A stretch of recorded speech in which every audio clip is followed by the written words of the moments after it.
At 5 o'clock, we got our second of the 3 5 o'clock games. We got Colorado State, which is 0-2, traveling to a Washington State team coming off a massive victory on the road.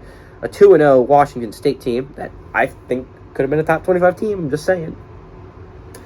They did beat a good Wisconsin team. Washington State favored by 17 points to the Pac-12 network. Clay Millen, the quarterback for the Rams, went 36-50 through the first 2 weeks, thrown for 393 yards, 4 touchdowns, 3 interceptions. It has a 72% completion percentage. Ajon Vivens has had 22 carries for 76 yards, and Torrey Horton has had 15 catches for 255 yards and 4 touchdowns.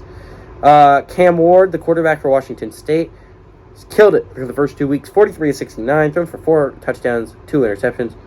I forgot to put the amount of passing yards. I am sorry. 62.3% completion percentage. Nakia Watson has had 28 carries for 150 yards and a touchdown, and Donovan Ollie has had 12 catches for 101 yards. Colorado State leads the series actually 1-0 all time. In 2013, they won 48-45. This is a chance to Washington State to even up the series, but even more importantly, Washington State can start at 3-0 and prove that they are going to be a serious threat in the Pac-12 North. And in a conference that looks like there's not going to be a lot of threats in the Pac-12 North. You have Oregon, but they lost pretty badly to Georgia week 1, and we're going to see how they do against BYU this week.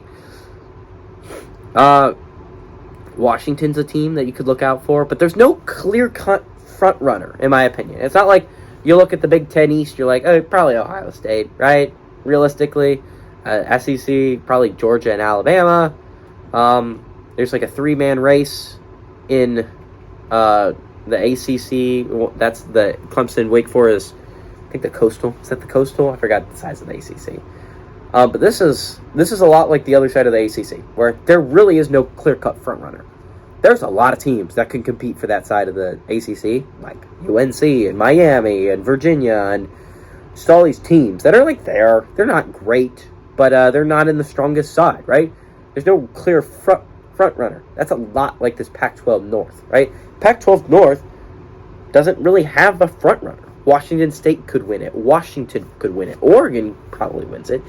Oregon State is a team that I think is kind of being underrated to win it. They look good here early on. The Beavers look good. There's a lot of teams in the North that could win it, but Washington State had probably the most impressive win last week against a good Wisconsin team. And on the road, by the way. That was an impressive victory by the Cougs. They're going to get this one at home against the Rams team that honestly hasn't looked that great here early on.